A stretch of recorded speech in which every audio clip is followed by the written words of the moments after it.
रैन बसेरा में नगर निगम की लापरवाही आई सामने। उत्तर प्रदेश में लगातार ठंड बढ़ती जा रही है और शहरों में हो रही बर्फबारी से मुरादाबाद में ठंड का असर देखने को मिल रहा है। आज भी मुरादाबाद शहर कोहरे की चादर से ढका हुआ था, तो वहीं नगर निगम के द्वारा इस बार नहीं रखी गई चौराहों पर लकड़ी और नहीं रैन बसेरे में है कोई इंतजाम। आपको बता दें, मुरादाबाद में ठंड बढ़ने के साथ साथ गरीबों का जीवन यापन करना दुश्वार हो गया है। जैसे जैसे ठंड बढ़ती जा रही है वैसे वैसे नगर निगम अपनी मनमानी करता जा रहा है। आज मुरादाबाद में सुबह से ही कोहरे को देखने को मिला, तो वहीं ठंड से सिकुड़ते हुए गरीब दिखे।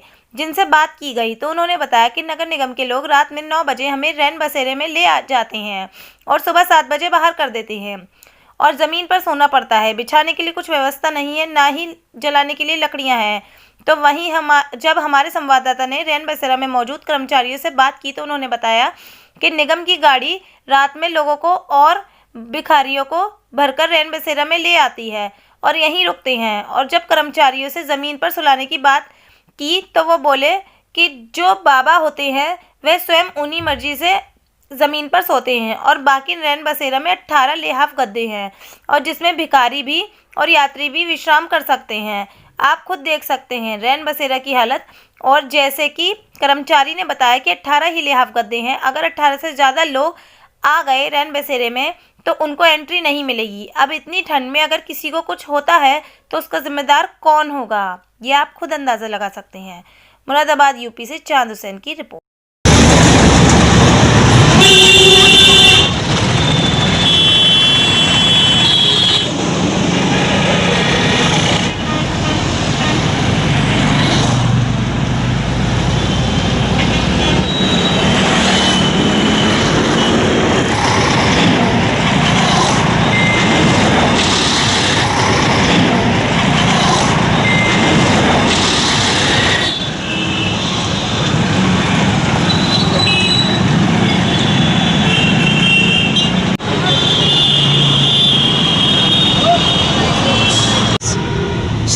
यही है इंचार्ज। हाँ हाँ,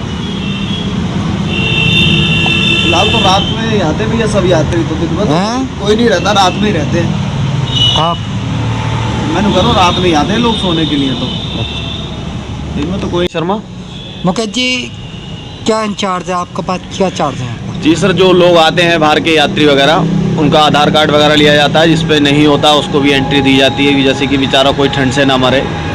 तो हमारे साहब ने बोल रखा है कि कोई परेशानी ना हो किसी को, सभी को लिटाना है। जो रोडों पे जो गरीब हैं उनको क्या इंतजाम करोगे? उनका इंतजाम ये किया गया जैसे कि सर हमारी परिवर्तन की गाड़ी आती है, उसमें लोग जो गरीब लोग होते हैं, भिखारी वगैरह जो वगैरह होते हैं, तो इनको बैठा के लाते हैं और इनको यहाँ पे लिहाफ वगैरह देते हैं, हम लोग सुलाते हैं। क्या बजे लाते हैं? सर वो तो समय नहीं है, लगभग 8 से 10 के बीच में कभी भी ले आते हैं सर। तो क्या बजे चले जाते हैं यहाँ से? वो तो आने के बाद बैठा के लिटा के अगर ये फुल हो जाता है तो उसके बाद चले जाते हैं। बाकी हमारे जो और रैन बसेरे बने हुए हैं उनमें भी जाके लिटाए। क्या बजे चले जाते हैं? 5 मिनट में चले जाते हैं उनको लिटाने के बाद। वो तो सर मैं सुबह को क्या बजे चले जाते हैं? कौन? यात्री मतलब यही भिखारी? ये सब लोग यात्री भी सोते हैं, भिखारी भी सोते हैं, मतलब ये सब 7 बजे तक सब निकल जाते हैं सर। 7 बजे तक? जी। तो ज़मीन में भी सोते हैं? ज़मीन में कुछ लोग सर बाबा लोग हैं, वो कहते हैं हम ऊपर आसन ग्रहण नहीं करेंगे, हम नीचे ही सोएंगे, तो वो अपनी मर्जी से सोते हैं सर। ना कुछ लोग ज़मीन में भी सोते हैं? नहीं, कुछ लोग ज़मीन में नहीं सोते हैं, लेकिन जो बाबा लोग हैं अपनी इच्छा से सोते हैं वो। ना कैसे देख पाया तो लोग बारों ने बताया है ज़मीन में भी सोते हैं। हाँ, ज़मीन में वही बाबा लोग सोते हैं, हमने बोला भी है। मैंने कहा भाई आप ऊपर लेटो, तो कह रहे हैं हम नहीं लेटेंगे क्योंकि हमें हमारे गुरु का वरदान है कि हम नीचे ही लेटेंगे। तो सर वही बाबा 4-5 बाबा हैं, रोज़ सोते हैं, वो नीचे ही सोते हैं। हमने बहुत कहा कि मैंने आप ऊपर लेटिए। कितनी रजाई है यहाँ पे? यहाँ पे सर 18 रजाई, 18 बेड हैं सर। 18 बेड है जी। 18 रजाई हैं जी। अच्छा, उससे अलावा एक्स्ट्रा कुछ है? नहीं सर, उससे एक्स्ट्रा कुछ नहीं है। नहीं है? नहीं। मेरा नाम महाराज। यहाँ पर सोने का क्या इंतजाम है? रैन बसेरे हैं। रैन बसेरे हैं? तो उसमें क्या क्या है? उसमें जो कारवाइयों में है वो तो और लोग सोते हैं, बाकी हम लोग जो कमरे बरामदा है उसमें चटाई बिछ हुई है, उसमें लेट जाते हैं अपने कपड़े लेके। अच्छा, 1-2 कम्बल लेते हैं, मैं बैठा हूँ। तो क्या बजे निकाल देते हैं? 7 बजे खोल देते हैं, सुबह 7 बजे खोलते हैं। तो 8 बजे तो भर्ती ले लेंगे। तो लकड़ियों का क्या इंतजाम कर रखा है? लकड़ी वकड़ी तो पहले जली 2-3 दिन, अब तो 2-3 दिन से जल नहीं रही होगी। यहाँ पे नहीं जल रही? यहाँ जल रही है स्टेशन के आवाज़ है बस वैसे जानता है अलग, वैसे जल रही है रोड के ऊपर जैसे बस अड्डा है। तो आप लोगों को कितनी परेशानी का सामना करना पड़ रहा? बस अब जो भी कुछ है जैसे भी आप देख लो कैसे लगे। किस हिसाब से ठंड हो रही है यहाँ पे बहुत ज़बरदस्त, हाँ तो क्या कहोगे उस पर? क्या कहना चाहोगे उस पर? किस हिसाब से ठंड पड़ रही है? अब क्या कहना है? क्या इंतजाम होना चाहिए था?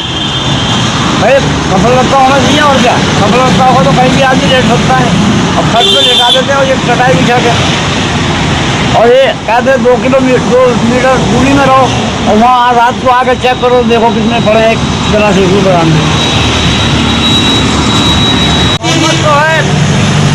मोहम्मद तो है। शोएब जी जो बताओ, रैन बसेरा में आप सो रहा है कि नहीं सो रहा है? ये वहाँ तो 7 बजे निकाल देते हैं, चटाई बिछा देते हैं, चटाई बिछा के आदमी जो है एक बरंडे में सबको दे देते हैं साहब, और हम लोग जो है वहाँ ठंड में कांप जाते हैं, समझ गए ना साहब। और हम लोग को कोई उड़ने बिछाने का सही ढंग से मिलता नहीं है, न लकड़ी मिलता न कुछ मिलता है। और ये गरीब आदमी परेशान रहते हैं साहब ठंडी में। कितनी परेशानी पड़ती है? बहुत परेशानी बाबू जी, ठंड कितनी पड़ रही है? ठंड तो बहुत दबा के पड़ रही है बड़े भाई। इस समय कंडीशन क्या दिख रही है रोडों पे? बहुत देख रहे, पूरा दूर तक रोड नहीं दिखाई दे रहा है। तो ऐसे में नगर निगम ने क्या इंतजाम कर रखा कोई है? इंतजाम नहीं कर रखा है, बस ये इंतजाम है रंग से लोग छोड़ दिया, अपना कपड़ा मिला ना मिला लेट जाओ जी। तो क्या परेशानी है आपको? परेशानी बाबूजी ठंड में बहुत इधर से इधर बैठे पड़े, क्या करें साहब। अब ये तो जमीन में सो रहे हैं। हाँ ये जमीन में सो रहे हैं, हाँ जमीन में सो रहे हैं साहब, कोई गद्दा नहीं है, कोई लिहाफ नहीं है।